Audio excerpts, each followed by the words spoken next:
Padre Venancio Marcos, Oblato de María Inmaculada. Charla de orientación religiosa del domingo 10 de octubre de 1948. Amigos oyentes, muy buenas tardes. Ya estamos en plena marcha. Han empezado a llegar las cartas que anuncian una buena cosecha de asuntos para el micrófono. Y todavía habrá quien crea que esto de las cartas es un truco mío para hacer más amenas las emisiones, pero que no son auténticas. Que pregunten en Radio Madrid, en el negociado de correspondencia. Entre las cartas de esta semana hay una que, como la Tani de la copla, ha venido de tierras lejanas, y precisamente de una cueva que hay en Granada, de una familia gitana que vive en una cueva del Sacromonte y que me escucha regularmente desde hace años. Yo, desde aquí, envío un saludo amigo a esos gitanos, y por medio de ellos a todos los gitanos del Sacromonte, esos predilectos del Padre Manjón y hermanos del Pillayo de Málaga, que también ellos son hijos de Dios. ¿Preparados, amigos oyentes, a escuchar la charla de esta noche? Pues no perdamos más tiempo. Empecemos. La primera consulta que tenemos que resolver es la que dejamos pendiente el domingo anterior, aquella de si la soberanía del sumo pontífice sobre un estado terrenal se opone y está en contradicción con las palabras de Jesucristo: sí, soy rey, pero mi reino no es de este mundo. Jesucristo dice que su reino no es de este mundo, y el Papa, su vicario y representante, tiene un reino en este mundo. ¿Cómo se compagina esto?, me pregunta usted, caballero. Vamos a verlo. La Iglesia es, lo afirmó Jesucristo muchas veces en sus parábolas, como un reino, semejante a un reino, pero un reino espiritual. No la fundó Jesucristo para ordenar las cosas temporales de los que creyeran en él, ni para resolver a sus fieles esos problemas de que se encargan los estados temporales: la vivienda, el catastro, la economía, los transportes, la marina mercante, la defensa militar, el orden público, etcétera, etcétera. Jesucristo la fundó para que por ella los hombres alcancen la salvación de su alma mediante la fe en los dogmas, la recepción de los sacramentos y la práctica de los mandamientos. ¿La Iglesia ha dejado de ser este reino espiritual? No. El Papa manda en todos los cristianos, mejor dicho, en todos los católicos, como rey y soberano, pero solamente en el orden espiritual. No manda sobre nosotros en lo tocante a las cosas terrenales. En este orden de ideas, el Papa no es nuestro rey, ni nuestro soberano, ni tiene derecho a inmiscuirse en nuestras cosas. Nuestra obediencia al Papa no va más allá de los asuntos espirituales conducentes a la salvación del alma. Todos los cristianos que estamos obligados a obedecer al Papa, y todos los religiosos que hemos hecho un voto especial de obedecerle, voto explícito algunas veces, como en el caso de los jesuitas, no le obedecemos en cuanto es jefe de un estado terrenal o de una potencia política, sino en cuanto jefe del reino espiritual que es la Iglesia. Y aquellos diputados de la última República Española que disolvieron la Compañía de Jesús por estimar que con su voto de obediencia al Papa los jesuitas se hacían súbditos de una potencia política extranjera, demostraron, aparte de otras cosas poco honrosas, una ignorancia supina sobre la naturaleza del poder pontificio, o una perversidad que les hizo muy poco honor.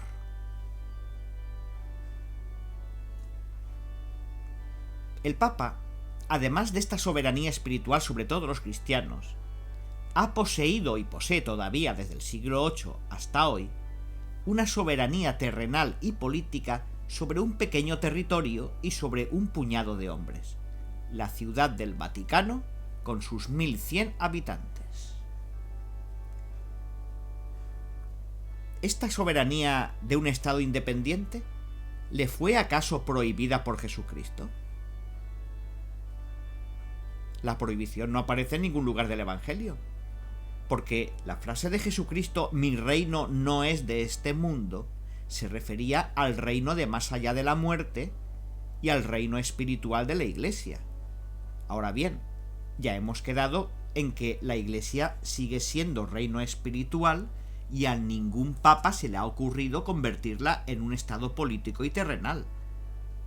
El estado pontificio es una de esas cosas que Jesucristo ni reclamó ni prohibió. ¿Es que porque dijera que su reino no es de este mundo, va a estar prohibido a los obispos y a los sacerdotes tener palacios episcopales y casas rectorales donde ellos manden como dueños? ¿Es que porque la Iglesia sea un reino espiritual, no van a poder tener propiedades terrenales las diócesis y las parroquias y las congregaciones religiosas? ¿Es que no se puede subir un grado más y admitir la plena soberanía? Nada hay en el Evangelio que se oponga a ello. Otra cuestión distinta es si es conveniente o no que el Papa sea soberano en un territorio grande o pequeño. Necesario no es. El ejercicio del poder espiritual está suficientemente garantizado por la promesa del Salvador y la asistencia del Espíritu Santo. El Papa gobernó la Iglesia con autoridad plena durante los primeros 8 siglos y desde el año 1870 al 1929 sin ejercer ninguna soberanía territorial. La soberanía sobre los estados pontificios ha tenido a lo largo de la historia buen número de inconvenientes al obligar a los papas a cuidarse demasiado del bien temporal de sus súbditos, con detrimento del bien espiritual de la cristiandad, y al hacerles descender a un terreno en el que fácilmente se desencadenan las pasiones políticas. Y los papas no siempre supieron mostrarse a la altura de miras a que estaban obligados. Pero los católicos estimamos que no conviene que el Papa sea súbdito de ningún rey ni de ningún estado, para que pueda ejercer con mayor libertad su jefatura espiritual en todo el mundo. Si el Papa fuera súbdito de algún jefe de estado, se podría temer por su libertad de movimientos, y hasta se podría sospechar de su imparcialidad. Con que, por el hecho de estar enclavada la Ciudad del Vaticano en Italia y ser el Papa de origen italiano, hay quienes han acusado a Pío XII en la pasada contienda de servidumbre y parcialidad. Todo esto lo decía ya Pío IX en una alocución del 20 de abril de 1849. ¿Jamás acudirían con devoción y confianza al obispo de Roma los pueblos, los reyes y las naciones? Si le viesen súbdito de un soberano o de un gobierno, sin plena libertad e independencia plena. Siempre nacería en ellos la sospecha de que el Papa obraba influenciado por el soberano o por el gobierno del territorio en que se albergase.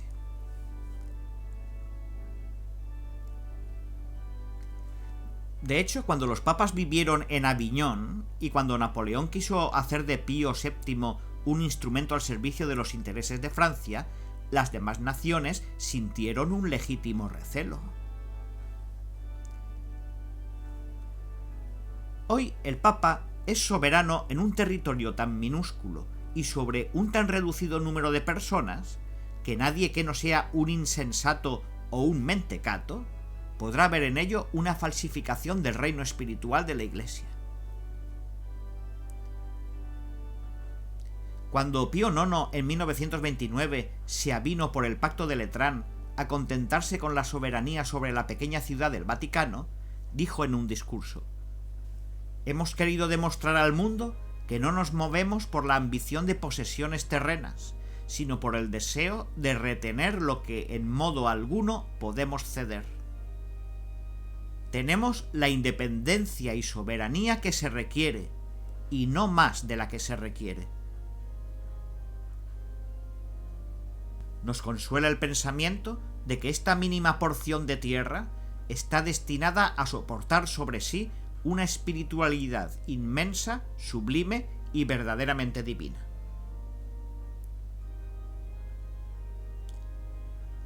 El reino del Papa, que es el mismo de Jesucristo, no es de este mundo, pero está en este mundo. Y porque está en este mundo, lo rige, porque lo cree conveniente, desde una sede independiente de los poderes de este mundo. ¿Nos hemos puesto de acuerdo, caballero? Pues a otra cosa. Va la segunda carta. Es de un ilustre ingeniero español a quien debe mucho nuestra cinematografía por uno de sus inventos. Dice así: Muy reverendo padre, la reanudación de sus charlas el domingo pasado me decide a cumplir el deseo de felicitarle que, como asiduo oyente suyo, sentía hace tiempo. Y como ofrenda espiritual sincera y afectuosa, me tomo la libertad de enviarle una bellísima parábola o sucedido de la vida de Jesús, sobre cuya autenticidad le agradecería me informara, pero que, auténtica o no, encierra, a mi entender, una admirable lección cristiana, muy provechosa para cuantos critican sistemáticamente todo cuanto en la vida cotidiana encuentran de molesto o desagradable. Muy respetuosamente le besa la mano su agradecido oyente. Muchas gracias, caballero. La parábola o sucedido que usted me envía la vamos a escenificar radiofónicamente para que mejor se grabe en las mentes de aquellos que no lo han oído nunca. Érase una vez, en tiempos de Jesucristo, una aldea de Palestina en la que había ocurrido un minúsculo episodio de la vida corriente.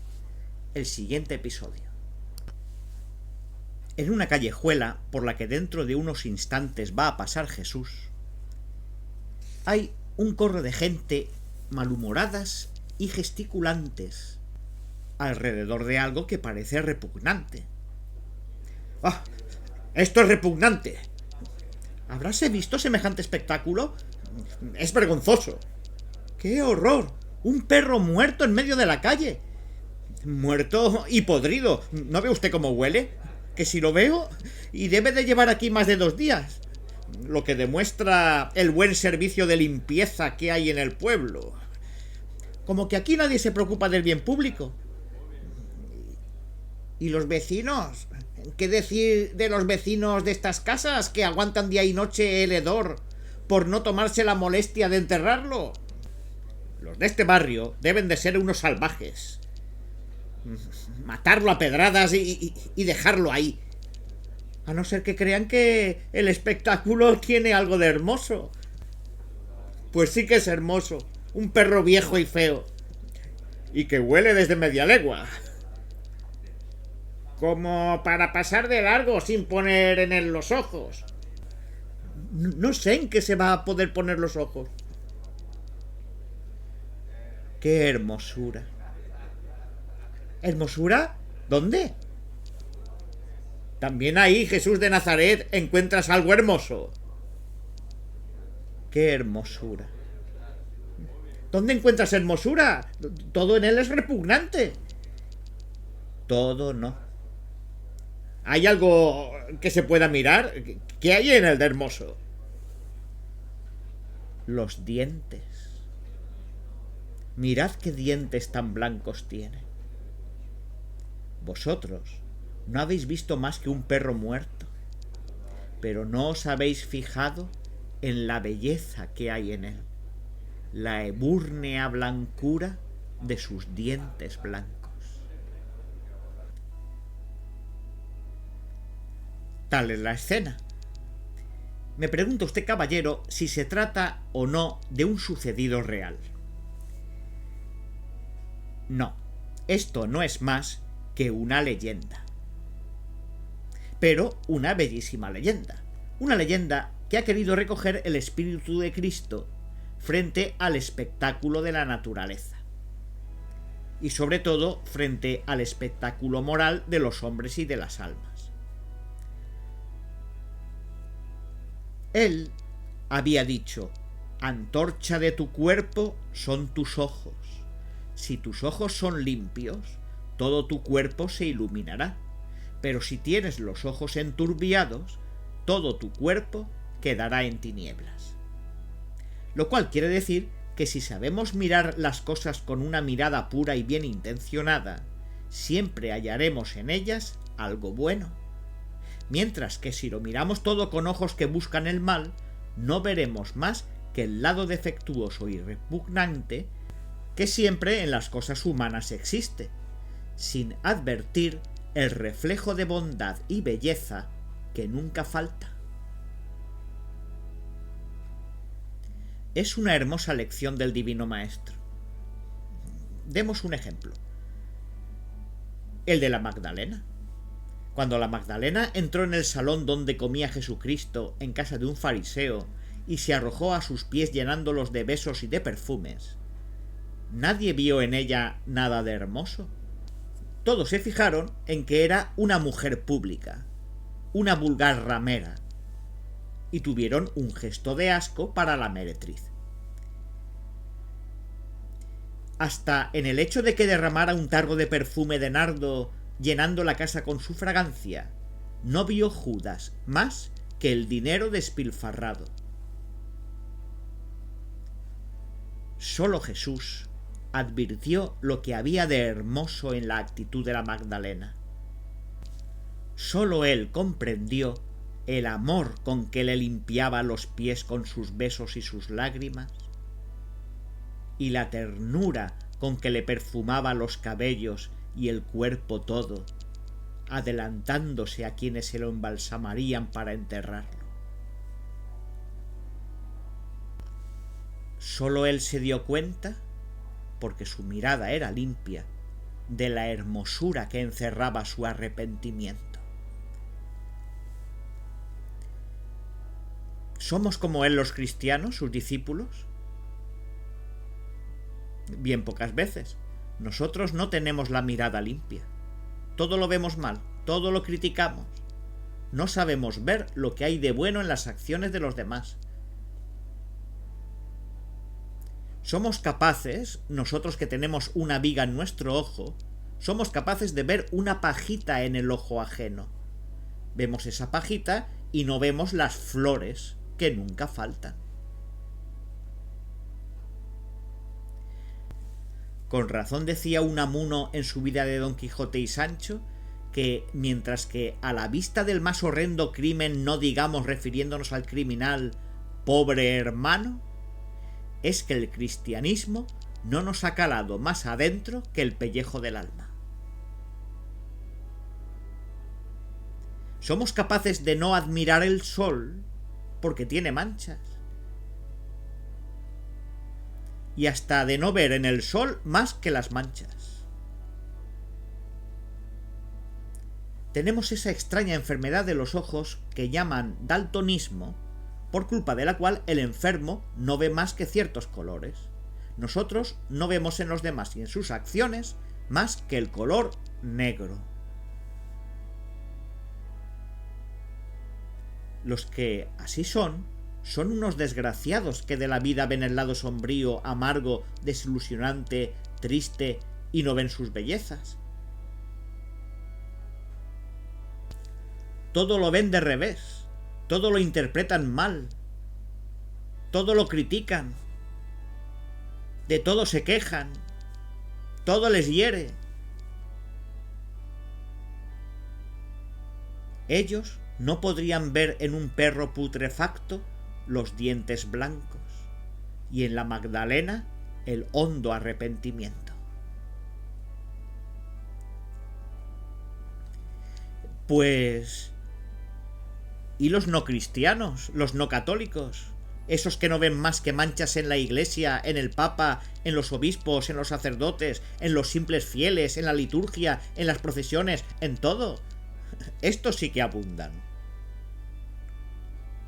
Estos no saben ver el cuadro esplendoroso que ofrece la Iglesia católica a través de 20 siglos, su doctrina moral, pura y limpia, benéfica y humanitaria, sus mártires admirables, la galería impresionante de sus santos, la belleza y el arte de sus ceremonias, la virtud de tantas almas buenas. No ven más que las manchas inevitables en todo lo humano. Esta perversión en la mirada ha producido esos novelistas pornográficos que parecen condenados a no ver más que las miserias humanas. Esos pintores de todas las cosas feas de la naturaleza. Esos demagogos y defensores de todo crimen. Esos psicólogos psicoanalistas de la escuela de Freud que se complacen en lo vergonzoso y sucio de la vida del hombre, atacados de coprofilia.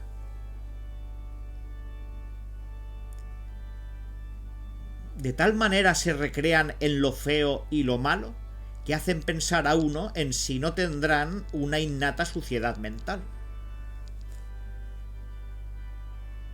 En las cosas católicas no buscan más que las lacras, excavan en las raíces de lo humano hasta dar con los gusanos con que trabaja el árbol de la Iglesia, sin pararse a admirar la belleza y la riqueza de sus flores y sus frutos. Ozan voluptuosamente en la historia y en la vida de la Iglesia en busca de algo pecaminoso, quizá por aquello de que el pecador ama su propia iniquidad, que decía San Bernardo. Pero nadie de buena fe se pone a hurgar en el estiércol de su gavia para recrearse en una flor. Y ya sabemos que hasta la santidad brota misteriosamente de un fondo podrido y miserando, de donde extrae su belleza luminosa.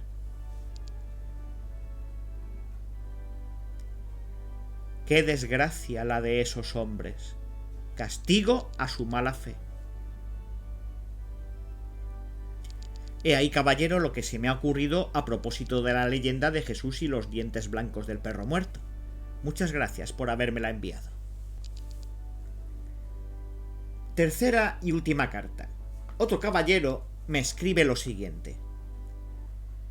Reverendo padre, el hombre ama y busca la verdad. Esto no admite discusión. Pero, la realidad y la vida nos dicen que camina en tinieblas respecto a las verdades eternas y al misterio del más allá. ¿Dios podría hacer ver al hombre la verdad? ¿Lo hace? No. ¿Por qué no lo hace? Lo ignoramos. Ya sé que enseguida viene a las mientes la fe, pero todas las religiones pretenden tener pruebas de su veracidad sin que, a mi juicio, se pueda saber cuál de ellas es la verdadera. Misterio, siempre misterio, impenetrable. El hombre camina a oscuras por la vida sin ver claro ni su origen ni su fin. ¿Hasta cuándo? Parece que eternamente. ¿Dios podría revelarnos la verdad para que no nos cupiera duda alguna? ¿Por qué no lo hace? Valdría la pena, padre Marcos, que se ocupara usted algo de este asunto tan importante en el que todo hombre ha pensado alguna vez. Queda a su disposición su afectísimo en Cristo. Efectivamente, caballero, los hombres han jugado mucho con eso de caminar a oscuras por la vida, ignorando nuestro origen y nuestro fin. Sobre todo los poetas. qué versos tan bonitos les ha proporcionado el tema. Recordemos a Rubén Darío en Lo Fatal. Y la carne que tienta con sus verdes racimos, y la muerte que aguarda con sus fúnebres ramos, y no saber a dónde vamos, ni de dónde venimos. Si hace usted caso a algunos poetas en eso de saber de dónde venimos y a dónde vamos, cuál es nuestro origen y cuál nuestro destino, qué hay antes de la vida y después de la muerte, antes de la cuna y después del sepulcro, ellos no saben nada de nada. Bien, es verdad que como poetas no tienen por qué saberlo. Esas cosas no las enseña la intuición poética, sino la ciencia o la fe, la filosofía o la teología. La filosofía dice muy poca cosa, y lo poco que dice lo aventura más bien que lo afirma. Un filósofo sin fe apenas si puede llegar más allá del doctor Alexis Carrel en su libro La incógnita del hombre, que se cierra con una sospecha acerca de la existencia de un más allá, sin averiguar ya nada acerca de cómo será ese más allá. Pero Dios no nos ha dejado tan abandonados y tan a oscuras como usted piensa. Bien sabía él que con nuestra débil inteligencia y nuestra pobre ciencia no llegaríamos muy allá. Por eso creyó necesario decirnos él mismo qué es lo que había de cierto. Y nos lo dijo enviando al mundo una serie de hombres, los profetas de Israel, su pueblo escogido, con distintos mensajes. Y por fin, haciéndose hombre él mismo en la persona de Jesucristo. ¿Que esto no es suficiente todavía? ¿Por qué? Porque la mayoría de los hombres no creen que Jesucristo sea Dios. Pues no será por falta de pruebas. Ahí está su vida con sus profecías y sus milagros en su apoyo. Y su obra de 20 siglos. Si quiere usted saber lo que hay de verdad en esto de Jesucristo, póngase a estudiar en serio su vida y su obra.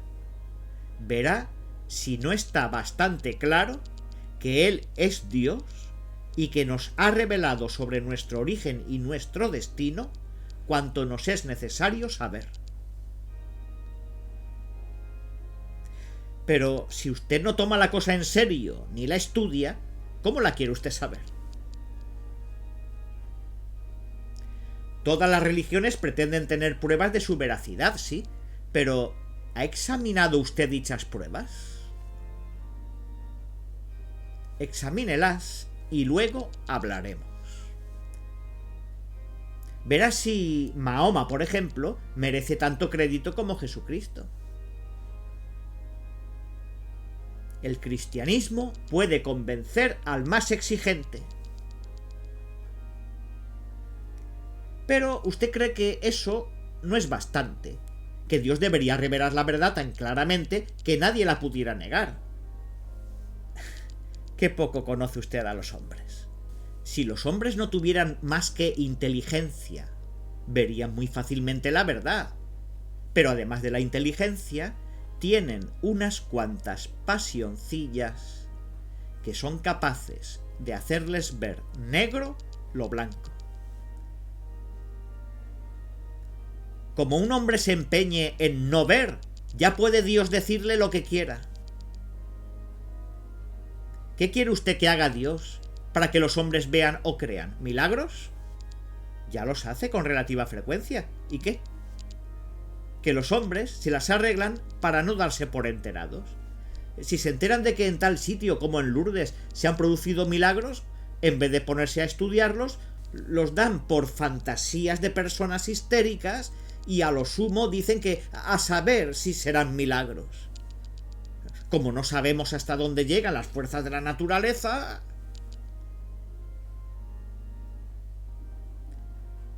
Una cosa que podría hacer Dios es decirnos a cada uno individualmente la verdad. ¿Cree usted que le harían caso? ¿Cuántos habría que no? Si se lo dice por medio de otro hombre, no le creerían. Si se lo dice durante el sueño, dirían que los sueños son. Si se lo dice estando despiertos, dirían que era una alucinación. Si no se lo dice más que una vez en la vida, aunque de pronto creyeran, luego terminarían diciendo que fue un sueño. Si se lo dice muchas veces durante la vida, dirían que es una pesadilla y recurrirían a un psiquiatra. Total, que no adelantaría Dios gran cosa. Bastante ha hecho Dios haciéndose una vez hombre. Por cierto, qué buena muerte le dimos los hombres. Los que creemos en Él no sabremos nunca agradecerle lo infinitamente bueno que ha sido con nosotros. Los que no creen en Él no creerían aunque les inundara de luz.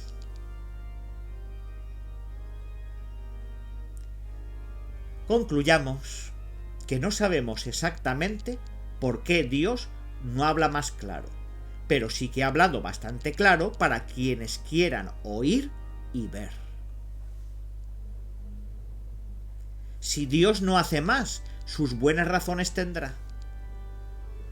Y si nosotros las ignoramos es porque desconocemos el plan de conjunto que tiene trazado su providencia sobre los destinos del mundo.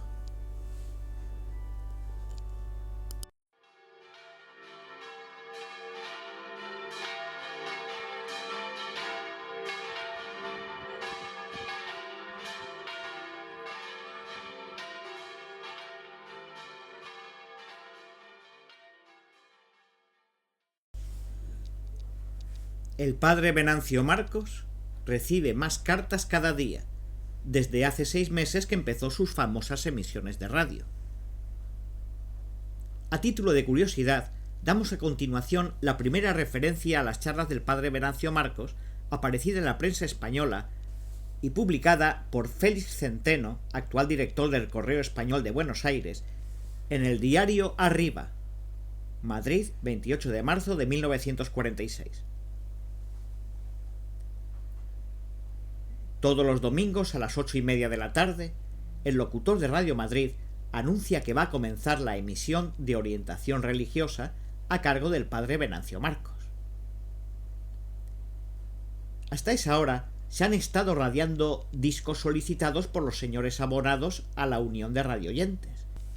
O sea, musiquillas alegres y populares, canciones de la Piquer, fandanguillos de Gracia de Triana, blues y swing, la comparsita y otras melodías por el estilo.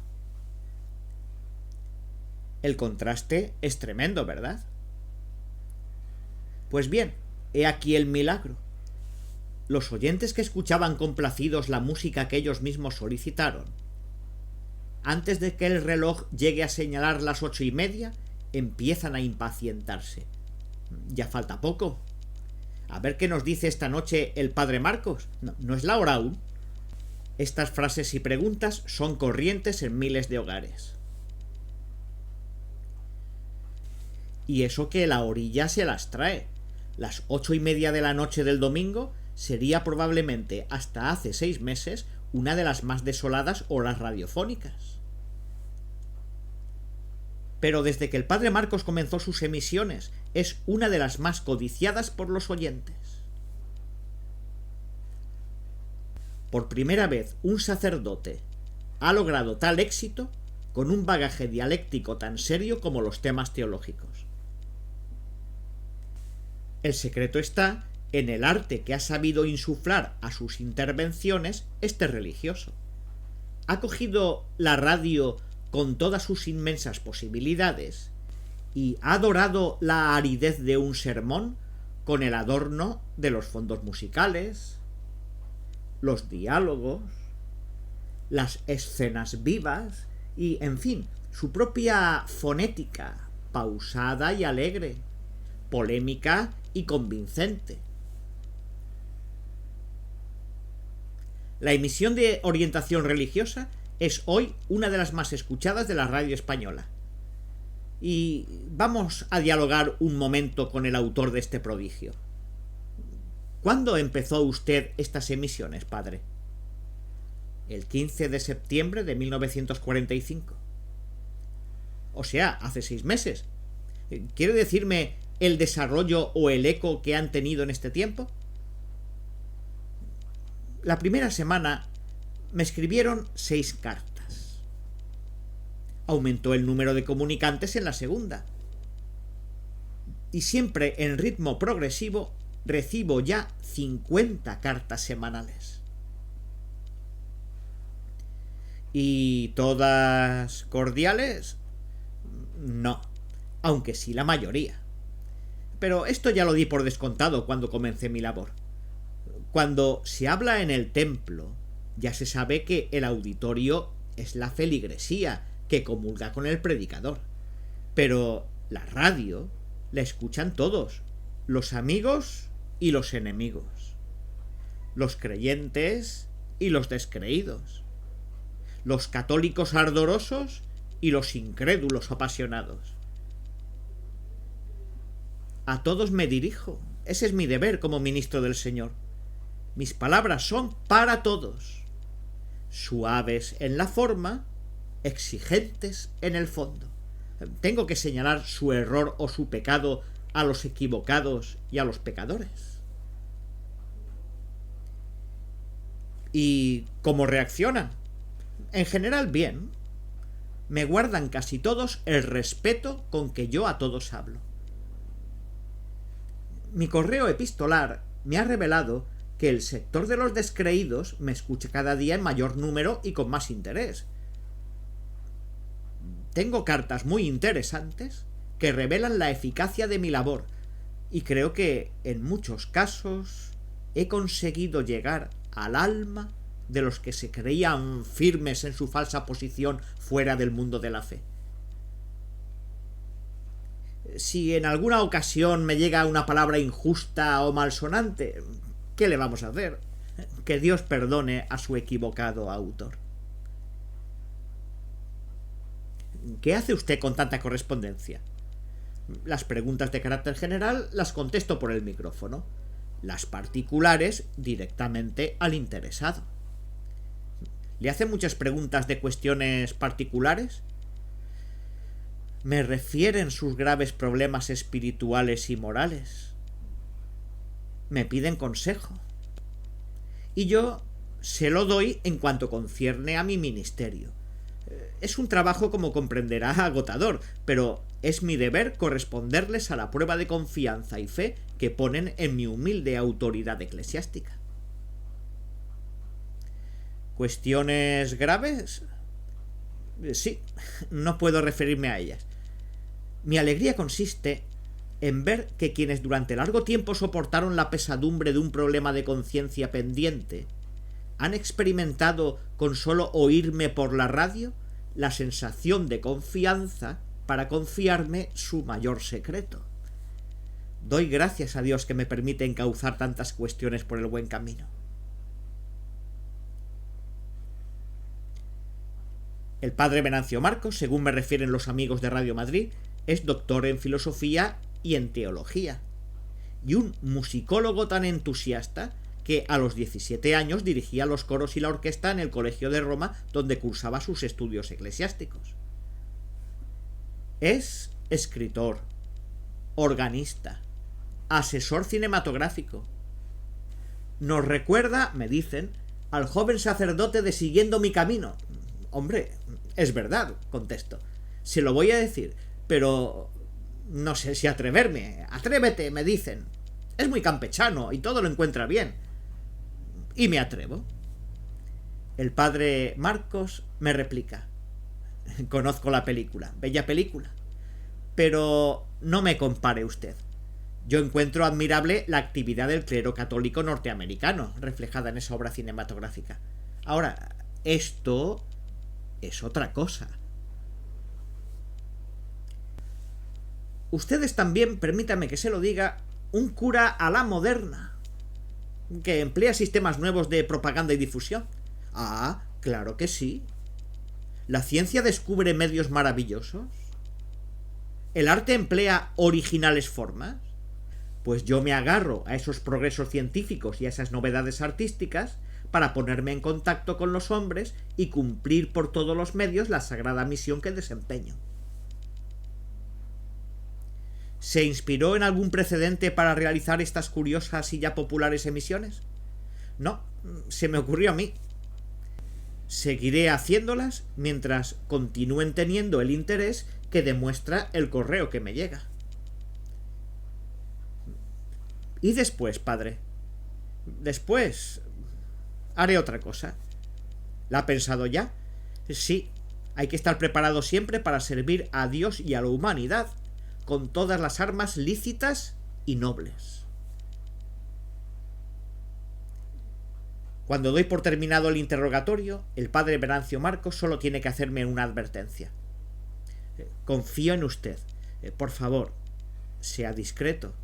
Hable de esas emisiones todo lo que quiera, pero de mí poco, que no parezca vanidad. ¿Me hará este favor?